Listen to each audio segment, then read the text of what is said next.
Space एक ऐसा vast और मिस्टीरियस प्लेस जिसे हम जितना जान लें उतना ही कम है। स्पेस की इन्हीं मिस्ट्रीज को रिजॉल्व करने के लिए एस्ट्रोनॉमर्स सालों से इसकी खोज कर रहे हैं, लेकिन इसके बावजूद आज तक भी हम स्पेस से जुड़े अनेकों रहस्यों से अनजान हैं। सालों के रिसर्च के बाद भी न जाने कितने ही अनसुलझे राज आज भी स्पेस की गोद में दफन पड़े हैं। लेकिन क्या आप जानते हैं कि स्पेस में खोज करने वाले अंतरिक्ष यात्री अगर छोटी सी गलती भी कर दें तो उनकी जान भी जा सकती है। जी हाँ, अंतरिक्ष यात्रियों का स्पेस का डीप रिसर्च करना इतना ज्यादा खतरनाक हो सकता है कि पलक झपकते ही इनकी मौत भी हो सकती है, क्योंकि black holes, cosmic rays, gamma ray burst, magnetars और गैलेक्सी मर्जर्स ऐसे अनेकों लीथल एलिमेंट्स की मौजूदगी स्पेस को डेंजरस बना देती है, जो वहां जाने वाले एस्ट्रोनॉट के लिए किसी डरावने सपने से कम नहीं। लेकिन क्या हो तब जब इन सब के बावजूद एस्ट्रोनॉट स्पेस के डीप स्पेस ट्रैवल पर निकले तो? और क्या हो जब उस ट्रैवल के दौरान एस्ट्रोनॉट्स का उन लीथल एलिमेंट से सामना हो जाए? जानने के लिए वीडियो के अंत तक बने रहिएगा। दोस्तों, जब अंतरिक्ष यात्रियों का कोई ग्रुप डीप स्पेस की ट्रैवल पर निकलता है तो उसे बहुत सारे अननोन डेंजरस चीजों का सामना करना पड़ता है, जैसे कि कॉस्मिक रेडिएशन। कॉस्मिक रेडिएशन इतनी ज्यादा खतरनाक और इतनी ज्यादा एनर्जेटिक होती है कि इंसान की बॉडी तो छोड़िए, मेटल से बने हुए स्पेसक्राफ्ट को भी ये डैमेज कर सकती है। जैसा कि आप सभी जानते हैं कि अर्थ पर एक मैग्नेटिक फोर्स निरंतर काम करता है और इंसान अपने आप को उसी मैग्नेटिक फोर्स में सबसे ज्यादा सिक्योर महसूस करता है। लेकिन स्पेस ट्रैवल के लिए जैसे ही अंतरिक्ष यात्री अर्थ के मैग्नेटिक फील्ड से दूर हो जाता है तो सबसे पहले उसका सामना होता है एटम फ्रेगमेंट्स, यानी कि हाई एनर्जी से युक्त परमाणुओं के टुकड़ों से। आउटर स्पेस पृथ्वी के मैग्नेटिक फील्ड की तरह हाईली सिक्योर नहीं है और न ही ये खाली है।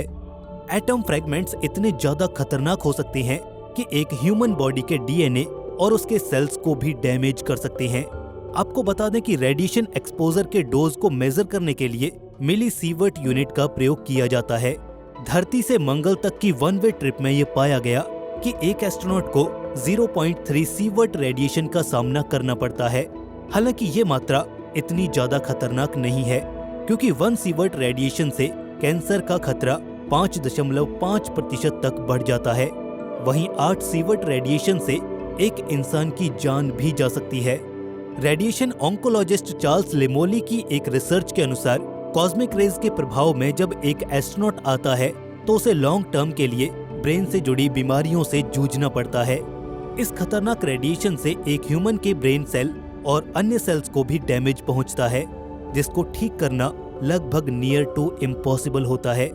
ब्रेन सेल्स के डैमेज के अलावा डिमेंटिया का खतरा, memory loss, depression, improper decision making, anxiety और अनयूजुअल बिहेवियर जैसे कुछ बड़े खतरे हैं जिनसे एक एस्ट्रोनॉट को लगातार जूझना पड़ता है। रिसर्चर्स कुछ ऐसे ड्रग्स बनाने में लगे हुए हैं जिनसे एस्ट्रोनॉट्स को कॉस्मिक रेडिएशन के दुष्प्रभावों से बचाया जा सकेगा। इसके अलावा वैज्ञानिक इस काम में भी लगे हुए हैं कि इन हानिकारक रेडिएशंस को दूर करने के लिए एक ऐसी शील्ड बनाई जाए जिससे इस रेडिएशन के दुष्प्रभावों को काफी हद तक कम किया जा सके। जैसे कि स्पेसक्राफ्ट की मेटल थिकनेस को बढ़ा दिया जाए ताकि कॉस्मिक रेज अंदर तक पेनिट्रेट न कर सकें। लेकिन ऐसा करने से स्पेसक्राफ्ट का वजन भी बढ़ जाएगा और उस स्पेसक्राफ्ट को स्पेस में भेजने के लिए उतना ही ज्यादा फ्यूल की रिक्वायरमेंट होगी। इसके अलावा ऐसे स्पेस सूट्स को बनाने की टेक्नोलॉजी पर भी काम किया जा रहा है जिनसे कॉस्मिक रेडिएशन एस्ट्रोनॉट की बॉडी को आसानी से एक्सपोज न कर पाए। एस्ट्रोनॉट्स को एक लंबे समय के लिए एक छोटे कैबिन के आकार के स्पेसक्राफ्ट में आइसोलेशन पर रहना होता है। ये एक लंबे समय के लिए कारावास में रहने जैसी अनुभूति होती है। यही नहीं, एस्ट्रोनॉट्स के ग्रुप को एक छोटे क्वार्टर में कई दिनों तक साथ रहना पड़ता है। यहाँ पर अंतरिक्ष यात्रियों को किसी भी तरह की कोई प्राइवेसी नहीं मिलती, बल्कि एक एस्ट्रोनॉट को दूसरे एस्ट्रोनॉट के साथ सामंजस्य बनाकर रहना पड़ता है। इस वजह से एस्ट्रोनॉट्स के ग्रुप में कई बार आपसी मतभेद भी हो जाते हैं। एक दूसरे के साथ निकटता के कारण टेंशन और पारस्परिक संघर्षों का सामना भी करना पड़ता है। अंतरिक्ष यात्री जब एक दूसरे के साथ इतना करीब रहते हैं तो हिंसा और आपसी विद्रोह जैसी घटनाओं की संभावना काफी ज्यादा बढ़ जाती है। इन चैलेंजेस से निपटने के लिए एस्ट्रोनॉट्स को कई बार साइकोलॉजिकल ट्रेनिंग भी प्रोवाइड की जाती है, ताकि डीप स्पेस ट्रेवल के दौरान एस्ट्रोनॉट्स अपने आप को तनावग्रस्त महसूस ना करें और एक सपोर्टिव एंड फैमिली एनवायरनमेंट बनाकर रखें। जैसा कि हमने पहले बात की कि आउटर स्पेस में कोई ग्रेविटेशनल फोर्स नहीं होता है और आउटर स्पेस में माइक्रोग्रेविटी एनवायरनमेंट में रहने के कारण एक एस्ट्रोनॉट का इम्यून सिस्टम काफी ज्यादा वीक हो जाता है। इससे एस्ट्रोनॉट्स को इन्फेक्शंस जैसे खतरों की संभावना भी काफी ज्यादा बढ़ जाती है। कई बार ऐसा दिखाया जाता है कि ग्रेविटेशनल फोर्स की एब्सेंस में अंतरिक्ष यात्री स्पेसक्राफ्ट में काफी रोमांचक महसूस करते होंगे, बल्कि असल में ऐसा बिल्कुल भी नहीं होता है। रियलिटी में एस्ट्रोनॉट्स के लिए ये काफी रिस्की हो जाता है, क्योंकि एक ह्यूमन बॉडी ग्रेविटेशनल फोर्स से बहुत ज्यादा हैबिचुअल हो चुकी होती है। ह्यूमन बॉडी का स्केलेटन और मसल्स इस तरीके से बने होते हैं कि ग्रेविटेशनल फोर्स के अगेंस्ट ह्यूमन बॉडी को सपोर्ट और बैलेंस प्रोवाइड की जाए और बॉडी को मूवमेंट कैसे दी जाए। जब एस्ट्रोनॉट्स को स्पेस में जीरो ग्रेविटेशनल फोर्स में भेजा जाता है, तब वहां पर हड्डियों का ह्यूमन बॉडी को बैलेंस करने का काम पूरे तरीके से खत्म हो जाता है, जिससे बोन डेंसिटी कम होने लग जाती है। मांसपेशियां स्पेस में ट्रेवल करने के दौरान सिकुड़ जाती हैं और मांसपेशियों के द्रव्यमान में भी कमी आ जाती है, जिससे रीढ़ की हड्डी में दर्द और चलने फिरने में परेशानी का सामना करना पड़ता है। असल में माइक्रोग्रेविटी ह्यूमन बॉडी की बोन्स और मसल्स को खराब कर देती है। इसलिए जब अंतरिक्ष यात्री अपनी अंतरिक्ष यात्रा से वापस लौटते हैं, तो उन्हें जमीन पर चलने में बहुत ज्यादा परेशानी हो जाती है और कई बार तो उन्हें उठाना पड़ जाता है। ह्यूमन बॉडी पर पड़ने वाले इन प्रतिकूल प्रभावों को कम करने के लिए इंटरनेशनल स्पेस स्टेशन पर अंतरिक्ष यात्रियों को इंटेंसिव एक्सरसाइज से गुजरना पड़ता है। वहां पर योग भी कराया जाता है। इसके अलावा जीरो ग्रेविटी में रहने के लिए वहां ट्रेनिंग भी प्रोवाइड की जाती है। बावजूद इसके इन सभी संभावित खतरों को पूरी तरह से समाप्त करना नियर टू इम्पॉसिबल होता है।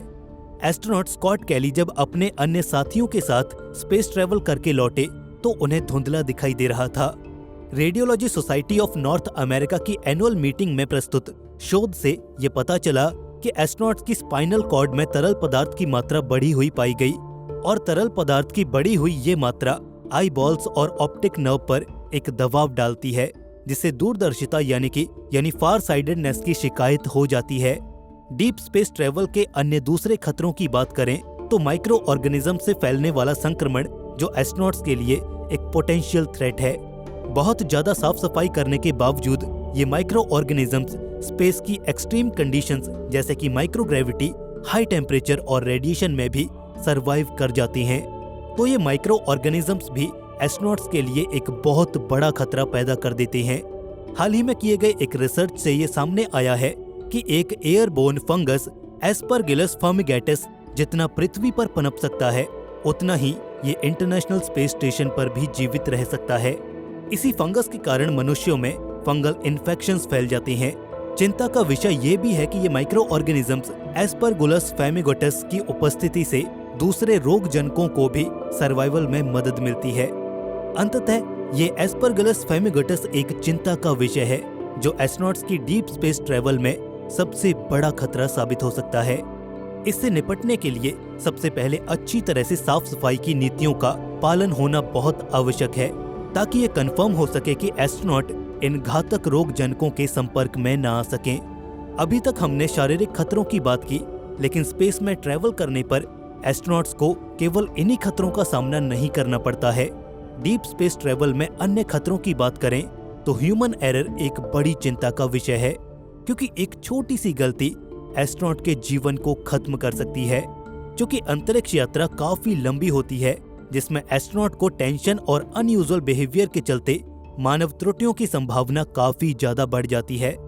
एस्ट्रोनॉट की एक छोटी सी गलती काफी गंभीर परिणाम दे सकती है, जैसे कि स्पेसक्राफ्ट का स्पेस में ही क्रैश हो जाना, स्पेस सूट का कहीं से लीक हो जाना। इससे बचने के लिए पिछली गलतियों से हमें सीखना होगा और सेफ्टी प्रोटोकॉल्स को लगातार स्ट्रॉन्ग बनाना होगा, ताकि भविष्य में स्पेस मिशंस में हमें ज्यादा से ज्यादा सफलता मिल सके। तो दोस्तों, आज हमने जाना कि अंतरिक्ष का डीप स्पेस ट्रेवल करना कितना खतरों से भरा हुआ है, लेकिन ये एक उल्लेखनीय प्रयास भी है। हमने डीप स्पेस ट्रेवल के दौरान आने वाले कई सारे खतरों को जाना, जैसे कि microgravity, cosmic radiation, micro organisms और ह्यूमन एरर्स। लेकिन टेक्नोलॉजिकल एडवांसमेंट और रिसर्च की बदौलत हम और अच्छी योजना बनाकर संभावित खतरों को कम कर सकते हैं, क्योंकि इस यूनिवर्स में अनेकों रहस्य मौजूद हैं और इस ब्रह्मांड के रहस्यों का पता लगाने के लिए जो अंतरिक्ष यात्री डीप स्पेस ट्रैवल करते हैं उनकी रक्षा करना भी जरूरी है, और साथ ही अंतरिक्ष के रहस्यों को खोजना भी उतना ही ज्यादा जरूरी है। बाकी आप अपने थॉट्स हमें कमेंट सेक्शन में जरूर बताइएगा। दोस्तों, अगर वीडियो पसंद आई तो इसे लाइक और दोस्तों में शेयर जरूर कीजिए। ऐसे ही और वीडियोस के लिए चैनल को सब्सक्राइब करके बेल नोटिफिकेशन इनेबल जरूर कर लीजिए। दोस्तों, जल्द मिलेंगे ऐसे ही एक और नए इन्फॉर्मेटिव वीडियो के साथ। तब तक के लिए स्टे क्यूरियस, बी हैप्पी। नमस्कार।